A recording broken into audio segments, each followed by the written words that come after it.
आयुक्तों व पुलिस अधीक्षकों के साथ समीक्षा बैठक की। मुख्यमंत्री ने कहा कि प्रदेश को नशा मुक्त बनाना ही सरकार का ध्येय है। मुख्यमंत्री नायब सिंह सैनी की उपायुक्तों और पुलिस अधीक्षकों के साथ समीक्षा बैठक की शुरुआत संविधान की प्रस्तावना पढ़ने के साथ हुई। 3 नए आपराधिक कानूनों के क्रियान्वयन और प्रदेश के विकास कार्यों को हो रही है समीक्षा। 28 फरवरी 2025 तक 3 नए आपराधिक कानून पूर्ण रूप से लागू करेगा प्रदेश। मुख्यमंत्री ने कहा 3 नए आपराधिक कानूनों के हिसाब से सिस्टम में आधारभूत परिवर्तन करना होगा। 445 के करीब कोर्ट में वीडियो कॉन्फ्रेंसिंग की व्यवस्था लागू की जाएगी। जेल से ही कैदियों की वीडियो कॉन्फ्रेंसिंग से पेशी होगी। ई समन और ई चालान की व्यवस्था को अपनाना होगा। मुख्यमंत्री नायब सिंह सैनी ने नशे के खिलाफ और सख्ती करने के निर्देश दिए। उन्होंने कहा प्रदेश को नशा मुक्त प्रदेश बनाना है। सरकार का ध्येय है नशा मुक्ति अभियान को लेकर जन जागरण करना होगा। नशा रोकने के अभियान में सभी विभागों के साथ साथ महिला, युवा, जन प्रतिनिधियों को शामिल करना होगा। जिला उपायुक्त और पुलिस अधीक्षक नशा रोकने के प्रयासों के संबंध में मासिक बैठक करें। नशा मुक्ति केंद्र पर सख्ती से निरीक्षण जरूरी। जो केंद्र मानकों पर खरा न उतरे उसको तुरंत बंद करने के भी मुख्यमंत्री ने निर्देश दिए। इस बैठक में विधानसभा स्पीकर हरविंदर कल्याण, मुख्य सचिव विवेक जोशी, मुख्यमंत्री के मुख्य प्रधान सचिव राजेश खुल्लर, मुख्यमंत्री के प्रधान सचिव अरुण गुप्ता, गृह विभाग के अतिरिक्त मुख्य सचिव सुमिता मिश्रा समेत कई प्रशासनिक सचिव और पुलिस के वरिष्ठ अधिकारी मौजूद थे। उपायुक्तों की तो क्या एजेंडा था? देखिए, आज सबसे पहले तो हमने जो हमारे संविधान का संविधान गौरव ये अभियान चल रहा है, इसके तहत संविधान की प्रस्तावना का वाचन किया सभी ने मिलकर के। और आज बैठक की शुरुआत में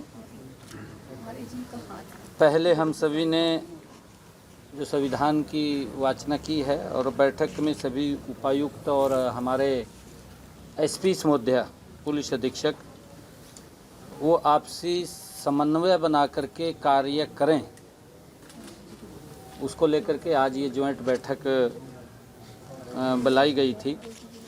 बैठक में कानून व्यवस्था को लेकर के, सुरक्षा सहित अन्य विषयों पर गंभीरता से विचार विमर्श हुआ है और हर विषय पर गहराई में जाकर के अधिकारियों को जरूरी दिशा निर्देश भी दिए गए हैं।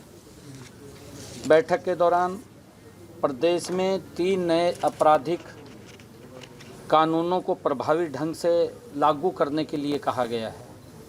जो हमारे 3 पैनल कोड आए हैं वो हरियाणा में लागू हों, उसके लिए जो भी इंफ्रास्ट्रक्चर की आवश्यकता है या अन्य किसी और संसाधन की आवश्यकता है, उन सब को लेकर के भी गंभीरता से उसके ऊपर चर्चा की गई है।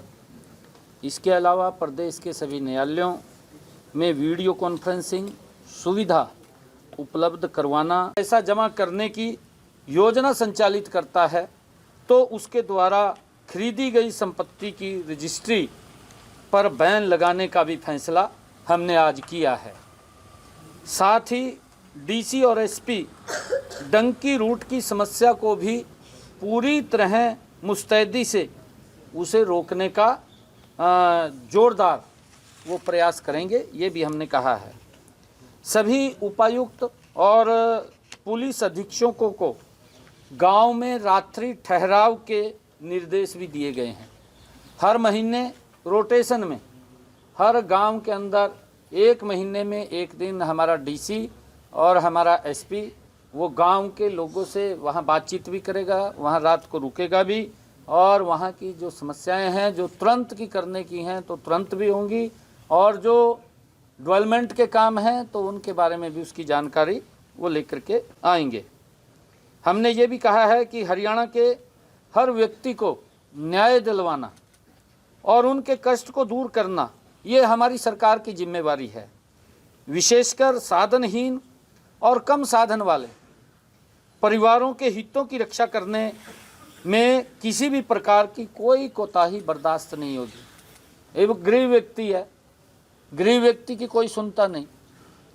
हमारी सरकार का ये संकल्प है कि किसी भी गरीब व्यक्ति के ऊपर अगर अन्याय होता है तो उसको नियमित निगरानी के निर्देश भी दिए गए हैं।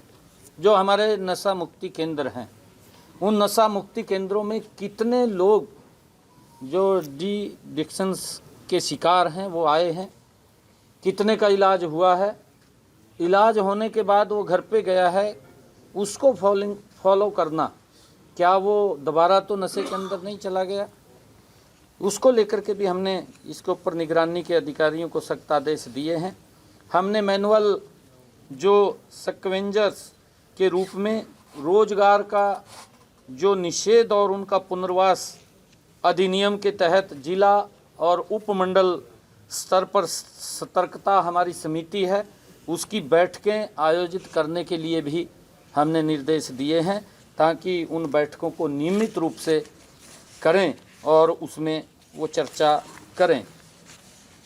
हमने ये भी कहा है कि बड़े हादसों को देखते हुए जिला जो हमारे सड़क सुरक्षा समिति है उसकी भी नियमित बैठकें हों, सुरक्षित वाहन पॉलिसी की निगरानी, हिट एंड रन मामलों की कड़ाई से निपटने के भी निर्देश दिए हैं। एक्सीडेंट्स होते हैं कि एक्सीडेंट्स कम हो, ज़्यादा एक्सीडेंट्स ना हो, कहीं अगर कोई ब्लैक स्पॉट्स है उसको चिन्हित करें। जो हमने महिलाओं को 2100 रुपये देने की बात थी या और जो वायदे किए थे उनकी क्या स्थिति है? मैं 100 दिन के बाद प्रेस करने वाला हूं, आपको आमंत्रित करूंगा, आप वहां आइए और बिल्कुल लिखिए, फिर उसके अंदर दिखाइए भी हमने 100 दिन में क्या क्या काम किए हैं। सर आज मीटिंग में हुए काम है और हालांकि कुछ सपोर्ट में आ गए हैं। Thank you. मोहनलाल बड़ोली के ऊपर सर मोहनलाल बड़ोली के ऊपर रेप का मामला दर्ज हुआ। भ्रष्टाचार पर अंकुश लगाने के लिए क्या कुछ निर्देश दिए गए हैं? जैसे आज 370 पटवारियों की एक लिस्ट तैयार की गई है, आपने देखी, आपकी वहीं से राजस्व विभाग में